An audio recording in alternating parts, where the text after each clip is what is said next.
ETF index mutual funds నేర్చుకుని stock మార్కెట్లో రాణించాలనుకుంటున్నారా? వెంటనే ఈ నెంబర్కి కాల్ చేయండి. నమస్తే రమగారు. నమస్తే జయ.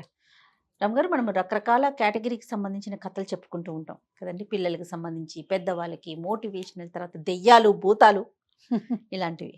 అయితే ఆధ్యాత్మిక కథలను కూడా కొన్ని చెప్పుకుంటాం. ఆధ్యాత్మిక కథ ఎట్లా చెప్పుకుంటామంటే, మనం సాధారణంగా మీరు ఎక్కువగా వెళ్తూ ఉంటారు కదా, యాత్రలు అవి చేస్తూ ఉంటారు. ఆ ప్లేస్ని చూసి వచ్చినప్పుడు కేవలం ఛానల్ కోసం మన ప్రేక్షకులకు అందించాలని మరింత సమాచారాన్ని సేకరించి తీసుకొస్తూ ఉంటారు. పూజారులతో వాళ్ళతో మాట్లాడి అదంతా మనం చెప్పుకుంటూ ఉంటాం. అట్లా కాకుండా బాగా మనం ఇది చూడాల్సిన ప్రదేశం, వెళ్ళాల్సింది, తెలుసుకోవాల్సిన విషయాలు, కొన్ని ఆధ్యాత్మిక విషయాలు కొన్ని ఉంటాయి.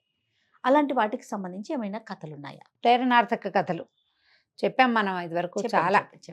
చాలా రకాల కథల్లో అవి కూడా వస్తాయి.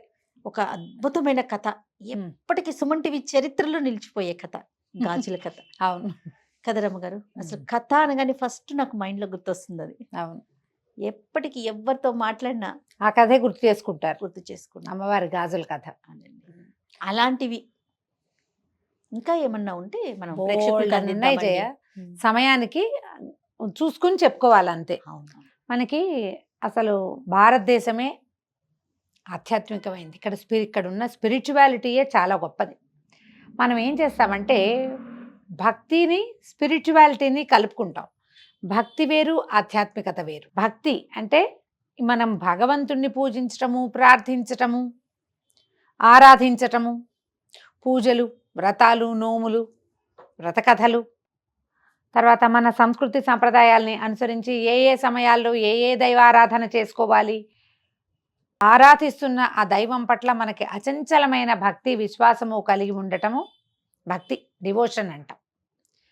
ఆధ్యాత్మికత, స్పిరిచువాలిటీ అంటే ఈ పూజలని దాటేది. ఈ పూజలో మనకి చిన్న చిన్న లోపాలైతే సహించలేం మనం. అవును, అయ్యో ఏదో తప్పు చేశామనిపిస్తుంది, అపరాధం, దైవాపరాధం చేశామనిపిస్తుంది. అయ్యో వాళ్ళు అదేదో సరిగ్గా చేయలేదు, ఇది చేయకూడదు. అదంతా క్రతువు, కర్మ, విధానం మీదే వెళ్తాయి. క్రతువు, కర్మ, విధానము, సమయాసమయాలని దాటి ఉండేదే ఆధ్యాత్మం. నిజానికి మనం ఇన్ని పూజలు చేసుకుంటాం. ఈ పూజ ఎప్పుడైనా ఒక దశలో ఇది మనమే చేస్తున్నామని మనకి తెలుస్తుందా? మనం భగవంతుని పూజించడం అంటే మనని మనం పూజించుకోవటమే, మనని మనం సరి చేసుకోవటమే. భగవంతుడు ఎక్కడో లేడు, మనలోనే, మనతోనే ఉంటాడు. అతడే నేను అని తెలియటమే స్పిరిచువాలిటీ. నేననేది ఒట్టి చొక్కాయే. ఈ చొక్కా లోపల అసలైన వాడు ఉన్నాడే, వాడు భగవంతుడే. వాడు వేరు, ఈ కనబడేది వేరు అనేది అర్థం కావాలి. అది ఎప్పుడు అర్థమవుతుంది? ఎంతసేపు మనం ఇదే చూస్తాం కదా, దీని నడక, దీని నడత, దీని నడవడిక, ఇదే మనం చూస్తూ ఉంటాం. ఇది నేను కాదు అనేది మనకి ఎప్పటికీ అర్థం కాదు. ఏదో ఒక్క దశలో తెలుస్తుంది. కొంతమంది ఈ ప్రాపంచికమైన, ఈ చుట్టూతా కనపడే ప్రపంచం అంతా నాటకమని, ఇది నేను కాదని, నేను ఇందులోంచి వేరైన వాడినని చిన్నతనంలోనే తెలుసుకుంటారు. వాళ్ళని మనం యోగులు అంటాం, కొంతమందిని ఋషులు అంటాం, కొంతమంది బాబాగారులు అవుతారు. రమణ మహర్షి ఆయన కూడా అలాంటి వారు. ఆయనకు తెలిసిపోయింది చిన్నప్పుడే. ప్రతివాడికి మరణం లోపల ఎప్పుడో ఒకప్పుడు తెలుస్తుంది. మనకి తెలిసినా కూడా ఏంటంటే ఒక్కోసారి అర్థమవుతుంది, ఏదో వింటాము, మనకి తెలుస్తుంది మనదేం లేదు, మన చేతిలో ఏం లేదు, ఇదంతా ఒట్టి పైపే భ్రమ, మనం చిత్తభ్రమలో ఉన్నాం అని తెలుస్తుంది. కాసేపటికి మళ్ళీ విష్ణుమాయా విలాసంలో కరిగిపోతాం, మనం మర్చిపోతూ ఉంటాం. దాన్ని తెలుసుకోవాలి, ఈ ప్రత్యేకమైన విషయాన్ని. పూర్వం అట ఒక రాజుగారు ఉండేవారు. ఆయనకి చాలా కాలం సంతానం కలక్క ఆయన ఆ ఊరు ఈ ఊరు, అక్కడికి ఇక్కడికి, స్వామీజీలకి, ఆశ్రమాలు, ఈ అరణ్యానికి, దేవాలయాలకి, మఠాలకి తిరుగుతూ ఉండేవారు. వాళ్ళకి చాలా దూరంలో ఉన్న ఒక అడవిలో ఒక ఋషిగారు ఆయన శిష్యులతో పాటు ఉన్నారని యోగిని కలవడానికి వెళ్ళారు. కలిసి ఆయన దండం పెట్టి, సంతానం లేదు నాకు అంటే, నీకు లేరు నాయన, నీ రాజ్యాన్ని సుభిక్షంగా పరిపాలించు, కాలం ఎలా జరిపితే అలా జరుగుతుంది, వెళ్ళిరమ్మన్నారు. రాజుగారు ఖిన్న వదనంతో, ఆయనకు అర్థం సుపుత్ర ప్రాప్తిరస్తు శీఘ్రమేవ సుపుత్ర అనలా యోగి అంటే, లేదు అర్థమైపోయింది. ఆయన దిగులుగా తలకాయ వంచుకుని వెళ్ళిపోతున్నాడు. ఆ నదీ తీరంలో ఈ యోగి గారి ఈ మహాయోగిని ఎవరినైతే ఈ రాజుగారు కలిశారో ఆయన ప్రథమ శిష్యుడు ఎదురుపడ్డాడు, పలకరించాడు. పలకరించాక ఆయన అన్నాడు, ఎందుకంటే ఖిన్నవదనంతో ఉన్నారు మహాప్రభు. లేదు మహారాజా, ఏమిటి మీ దిగులు చెప్పండి అంటే, సంతానం లేదండి అన్నాడు. శిష్యుడు వెంటనే శీఘ్రమేవ సుపుత్ర ప్రాప్తి రస్తు. మహానందంతో పొంగిపోయాడు రాజు.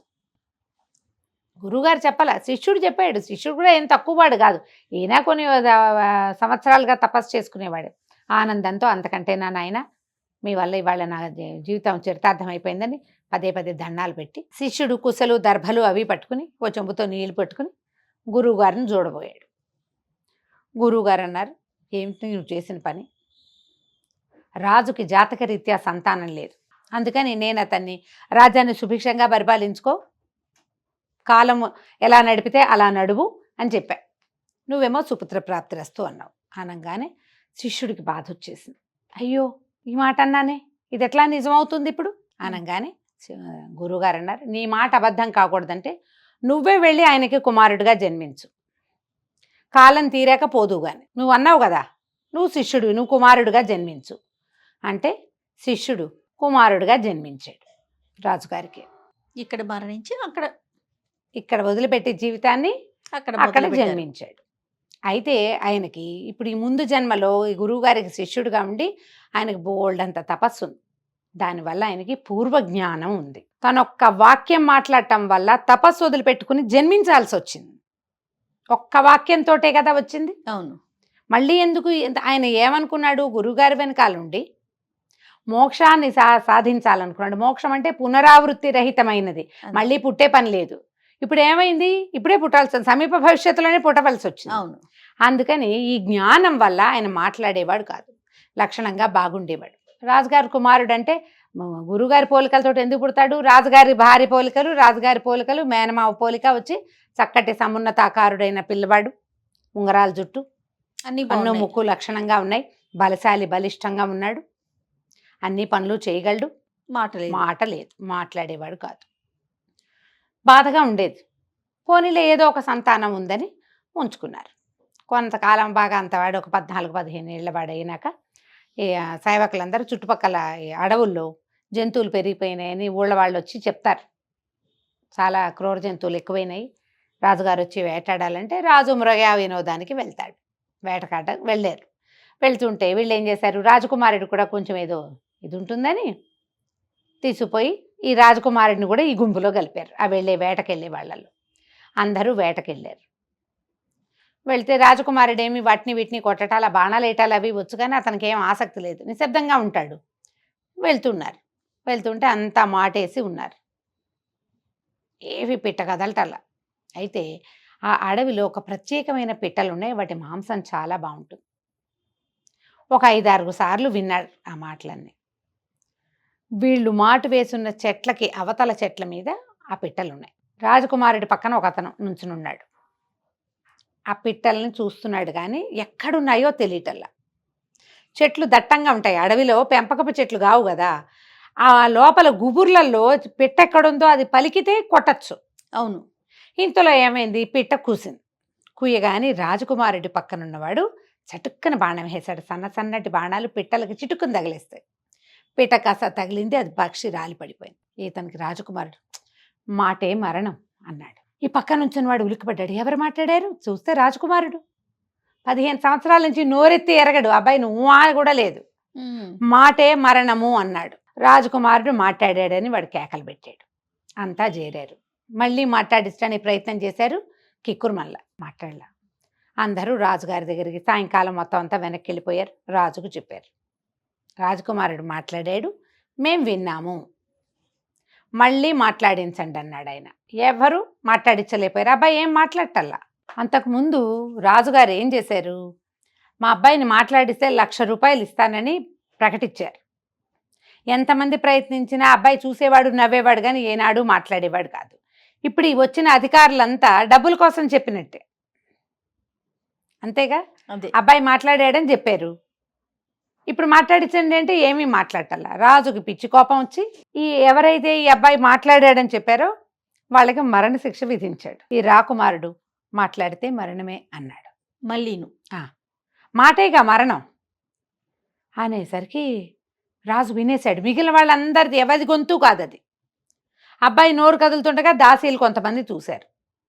మాట్లాడాడు. యువరాజు చూశామన్నారు, విన్నారు. ఇక రాజు కొడుకుని విపరీతంగా బతిమలాడాడు. నాయనా, నువ్వేదో మాట్లాడేవు, మాటే మరణం అన్నావుట అక్కడ, మాట్లాడితే మరణమేనన్నావు ఇక్కడ, ఎందుకు నువ్వు ఆ మాట మాట్లాడావు? ఇంతకాలం మాట్లాడిన వాడివి ఈ వాక్యమే నువ్వెందుకు మాట్లాడావు? మాట్లాడు అని బాగా బతిమలాడాక చివరికి రాకుమారుడు నోరు విప్పాడు. క్షమించండి మహారాజా, మీకు సంతానం లేదు, మీకు సంతాన ప్రాప్తిరస్తు, పుత్ర సంతాన ప్రాప్తిరస్తు అని దీవించిన ఒక్క వాక్యానికి మోక్ష మార్గాన్ని వదిలిపెట్టుకుని నేను మళ్ళీ పుట్టాల్సి వచ్చింది. మీ ఇంట్లో పుట్టాను నేను కుమారుడుగా, నేను ఆ సన్యాసినే. ఆ రోజు మీరు నన్ను చూశారు అక్కడ. ఆయన గుర్తొచ్చింది. 16 సంవత్సరాల నాడు తనని దీవించిన యువ సన్యాసి మరణించి ఇక్కడ పుట్టాడు. జ్ఞాపకం వచ్చింది ఆయనకి. గురువుగారు ఏం చెప్పలేదు, కానీ శిష్యుడు దీవించాడు. సరిగ్గా సంవత్సరానికి తన కొడుకు పుట్టాడు. అంటే ఆయన అక్కడ మరణించి ఇక్కడ పుట్టాడు. ఆ పిట్ట గనక కుయ్యకపోతే, అది మాట్లాడకపోతే, నా పక్కన బాణం సంధించి నుంచున్నవాడు దాన్ని కొట్టేవాడు కాదు. మాట్లాడడం వల్ల దానికి మరణం వచ్చింది. నేను మాట్లాడడం విన్న ఈ అధికారులు మీతో మాట్లాడకపోయి ఉంటే, రాజు రాకుమారుడు మాట్లాడాడని చెప్పకపోతే వీళ్ళకి మరణశిక్ష పడేది కాదు. మాట మరణానికి కారణమవుతుంది. ఆలోచించి మాట్లాడాలి. మాట్లాడేశాక దాన్ని వెనక్కి తీసుకోలేం. అందుకని తపస్సు చేసే వాళ్ళంతా అడవులకు వెళ్ళిపోతారు. మన ఇళ్లల్లో ధ్యానము, ఇళ్లల్లో తపస్సు ఎప్పటికీ కుదరదు. సంసారులు మాట్లాడాల్సే వస్తారు. అయిన దానికి కాని దానికి, అవసరమైనవి అనవసరమైనవి, పనికిమాలినవి, మాట్లాడకూడనివి మాట్లాడేస్తాం ఏదో ఒకటి.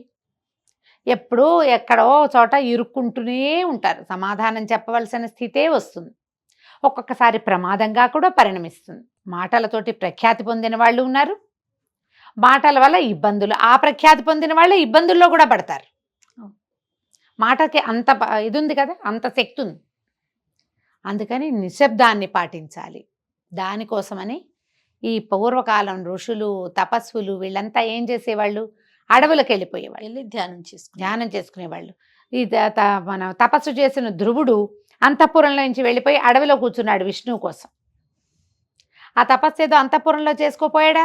మనం ఇంట్లో మెడిటేషన్కి కూర్చుంటామా, ఫోన్ మోగుతుంది, మెసేజ్ వస్తుంది, కొరియర్ వస్తుంది, స్విగ్గీ వస్తుంది, వాకిట్లో ఎవరో మాట్లాడతారు, ఎవరో బెల్లు కొడతారు, ఎవరి అడ్రస్ చూడడానికి మన ఇంటికి వస్తారు, ఆ అడ్రస్ కనుక్కోవడానికి కరెంటు బిల్లు వస్తుంది, ఇస్త్రీ బట్టల అబ్బాయి ఇస్తాడు. అసలు అవదు. ఒక పావు గంట ధ్యానం కుదరదు. ఎవ్వరూ లేని సమయంలో ధ్యానం చేసుకోవాలి. అట్లాంటిది ఏ సమయం ఉంటుంది? అందుకే బ్రహ్మీ ముహూర్తంలో ధ్యానం సంగతి చెప్తారు. అప్పుడు ఈ పనులు వ్యవహారాలు ఏముండవు, ప్రపంచం అంతా నిద్రపోతుంది. కాబట్టి బ్రాహ్మీలో చేసుకోండి, పొద్దున్నే చేసుకుంటే ధ్యానం బాగా కుదురుతుంది, ప్రశాంతత ఉంటుంది, వాతావరణం నిశ్శబ్దంగా ఉంటుంది. అనవసరమైన చిక్కుల్లో పడకూడదు, ఎక్కువ సార్లు పుట్టకూడదు. జీవితాంతాలకు సార్థకం లభించాలి. మనకి జీవితం సార్థకంగా అవ్వాలి అంటే మౌనాన్ని పాటించండి. ఎంత తక్కువ మాట్లాడితే అంత మంచిది. ఇప్పుడు నాలాంటి వాళ్ళు ఏం తక్కువ మాట్లాడతారు, వాగుతూనే ఉంటాం, ఏదో ఒకటి చెప్తూనే ఉంటాం కదా. కానీ మేము నిశ్శబ్దంగా ఉండే సమయాలు ఉన్నాయి కదా, ఖచ్చితంగాను ఉంటాయి కదా ప్రతి వాళ్ళకి. ఆ నిశ్శబ్ద సమయాల్లో పూర్తి నిశ్శబ్దాన్ని పాటించండి.